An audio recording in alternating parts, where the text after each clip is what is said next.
บรรยากาศค่ำคืนนี้เด้ออยู่ที่เป็นคนดีคือไอ้มันเสียแต่บ่เจ้าคนเด่นแม่นางเอ้ยถ้ากันเห็นว่าไอ้เป็นแนวหล่อเขาดักเลย ใจไอ้ดินทวินหักคนใด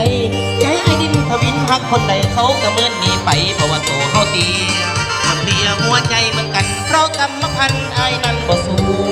ส่องดูนะปลาดุกเป็นแต่คนบ่สูงเตี้ยอย่างต่อจะลองให้ดูสามารถจะสาวมาติดต่อถ้าใส่ปุ๋ยได้อย่างมักละกอถ้าใส่ปุ๋ยได้อย่างมักละกอไอ้คงไม่รอให้สาวมาดินทา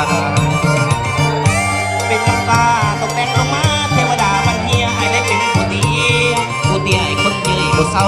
ก้มหน้าสาวย้ำสาวบ่สนใจก้มหน้าสาวย้ำสาวบ่สนใจหันไปซ่อมสาวใดกันบ่มีทางลุกเป็นคนมาทางข้อเดียวเจ้าก็เลี้ยวหน้าไปทางอื่นปล่อยเตี้ยตรงจุดพื้นมองคนยืนควงผู้เดินมา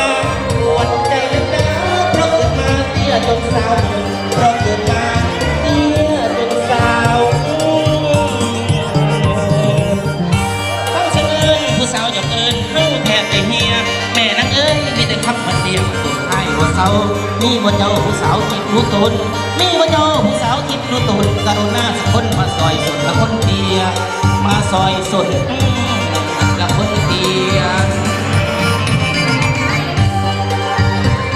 ขอบคุณมากครับ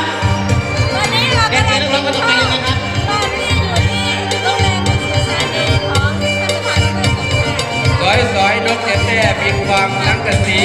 ผู้ใดอยากเป็นเศรษฐีให้มาเฮ็ดจอยค่ายเด้อ